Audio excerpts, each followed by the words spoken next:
Assalamualaikum warahmatullahi wabarakatuh. Salam Budi Luhur. Perkenalkan, nama saya Jogaria Saputra dengan NIM 1931535. Mahasiswa Fakultas Ekonomi dan Bisnis, jurusan Manajemen di Universitas Budi Luhur. Di kesempatan kali ini saya akan menjelaskan materi tentang kepemimpinan strategi dan materi tentang elemen-elemen kepemimpinan. Untuk penilaian mata kuliah kepemimpinan dengan dosen pengampu saya yaitu Bapak Dr. Muhammad Mabrur Taufik, SAG, SE, MM.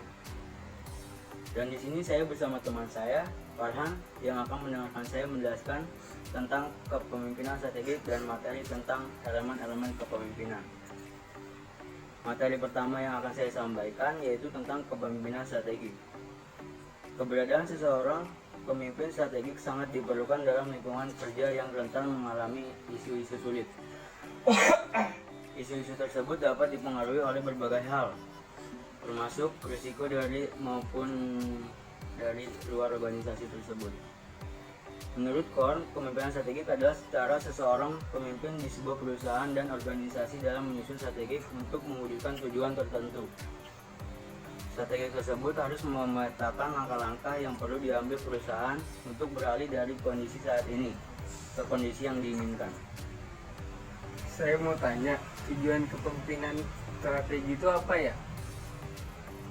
Sederhananya, tujuan kepemimpinan strategik adalah untuk mempersiapkan organisasi menghadapi apapun yang mungkin terjadi di masa depan, baik itu berupa resiko yang benar-benar ataupun tentang dari masa lalu yang mungkin terulang kembali. Oh, jadi seperti itu ya? Iya, saya kira paham juga. Selanjutnya, penting bagi seseorang pemimpin strategik memiliki problem solving skill yang mumpuni. Setiap proses pengambilan kepuasan pun perlu dibuat berdasarkan pemahaman tentang berbagai peristiwa di masa lalu dan kemungkinan pada saat ini hingga di masa depan. Ada 6 kompetensi penting yang harus dimiliki seseorang pemimpin strategik berdasarkan dari Harvard Business Review. Yang pertama ada antisipatif. Pemimpin strategik harus selalu mengasih kemampuan mereka untuk mengantisipasi dan mencari tanda-tanda perubahan di lingkungan sekitar. Yang kedua ada pikiran terbuka. Pemimpin strategik mampu untuk melihat suatu masalah dari banyak sudut pandang untuk memahami penyebab dasarnya. Demi mencapai itu, seorang pemimpin membutuhkan kesabaran, keberanian, dan pikiran terbuka. Dan yang ketiga ada banyak akal. Pemimpin strategik harus menghasilkan ide untuk dan menyajikannya, serta tidak ragu untuk melibatkan orang lain demi mendapatkan wawasan baru, menghilangkan keraguan dan menjajal semua kemungkinan sebelum penyimpulan apapun. Dan yang keempat ada membuat keputusan dengan cepat. Dalam proses decision making, pemimpin di posisi strategik sudah harus lebih dulu memperhitungkan segala manfaat, pengorbanan dan risikonya, serta juga tujuan jangka pendek dan jangka panjangnya. Pemimpin strategik pada akhirnya juga harus memiliki keyakinan kuat terhadap keputusan akhir yang diambilnya. Yang kelima ada keterampilan diplomasi. Pemimpin strategik harus mahir dalam menemukan titik temu ketika mendiskusikan rencana kerja yang sudah diputuskan bersama stakeholders. Dan yang keenam ada tidak takut gagal. Jangan pernah takut gagal jika kamu ada di posisi ini. Seseorang pemimpin yang andal harus bisa menerima kegagalan, bahkan mengakui kegagalan sejak dini. Namun, mengakui kegagalan bukan berarti juga cepat menyerah. Hampir setiap organisasi di industri manapun membutuhkan setidaknya satu sosok kepemimpinan strategik. Dalam sebuah organisasi berskala besar, posisi kepemimpinan strategis biasanya diduduki oleh manajer top level, semisal dewan direksi, presiden, wakil presiden, atau CEO. Mereka lah yang bertanggung jawab untuk menentukan arah strategis dari organisasi. Namun posisi ini juga bisa diemban oleh manajer di middle level, sekalipun ketika dibutuhkan. Kepemimpinan strategik akan sangat membantu memperbaiki kinerja perusahaan dan dapat menyelesaikan masalah struktural dalam suatu organisasi. Akan tetapi, fungsi seorang pemimpin strategik bukan hanya sebagai nakoda untuk menyelamatkan kapal yang hampir karam. Fokus dari kepemimpinan strategik bukan sekedar mencari solusi instan untuk bertahan hidup. Pemimpin strategik harus melihat gambaran besar dari masa depan perusahaan setiap kali dia akan membuat keputusan atau menerapkan perubahan.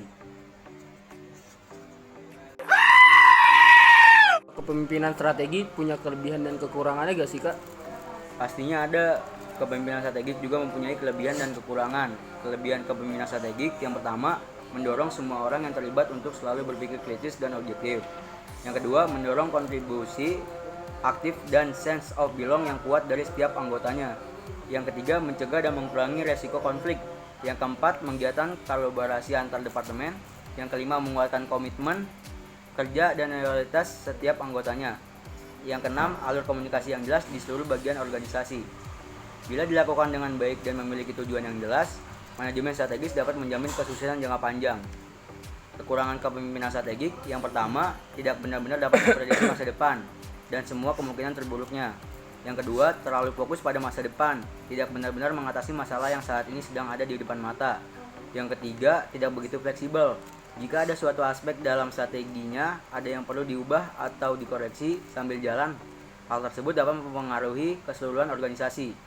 Dan yang keempat, berpotensi mengucurkan biaya tambahan, terutama jika strategi tidak berjalan sesuai yang diharapkan.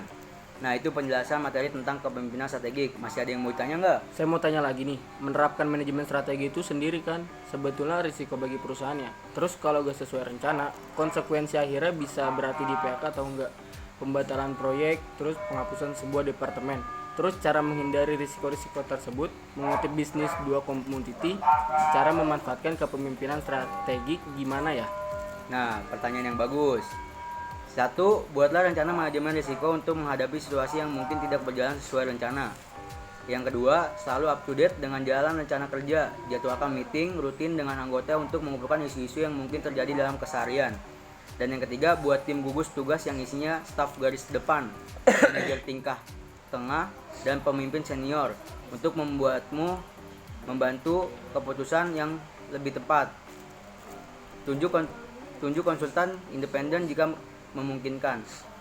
Pemimpin strategik memiliki tugas menyeimbangkan masa depan dengan masa sekarang. Pemimpin strategis yang sukses adalah sosok yang dapat mudah beradaptasi dan mengelola risiko dengan efisien. Apa sudah jelas? Sudah Kak, sudah. Oke, kalau gitu saya akan menjelaskan materi selanjutnya, yaitu tentang elemen-elemen kepemimpinan.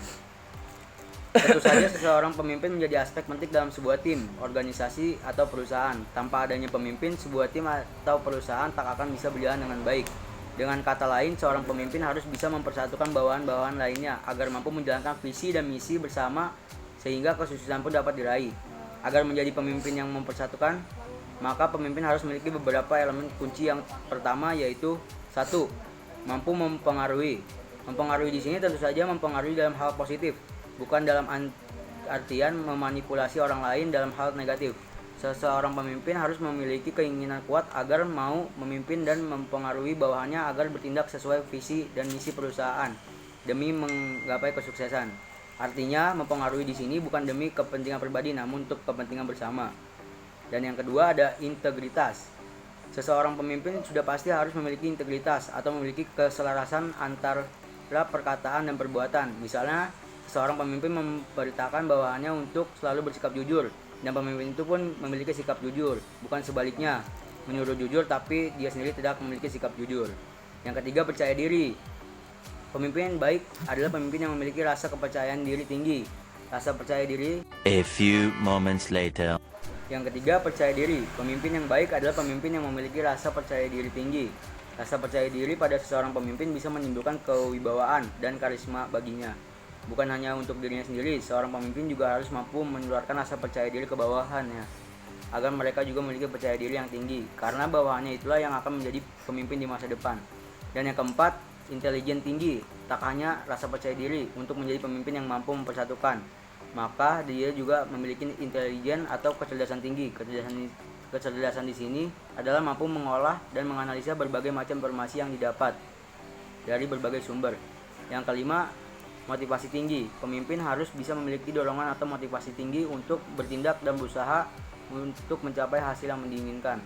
Tanpa motivasi, jangankan untuk berkepentingan bersama atau perusahaan, untuk memenuhi kepentingan pribadi juga mungkin akan berjalan lambat karena dorongan untuk bertindak saja sudah tak ada. Nah, penjelasan materi tentang elemen-elemen kepentingan, ada yang mau ditanya? Udah jelas sih Kak, udah cukup banget kalau materi tentang elemen 2 kepemimpinan. Baik, kalau sudah sekian materi tentang kepemimpinan strategik dan elemen kepemimpinan yang saya jelaskan di video ini. Kurang lebihnya saya mohon maaf, semoga bermanfaat bagi kita semua. Terima kasih. Wassalamualaikum warahmatullahi wabarakatuh. Salam budi luhur.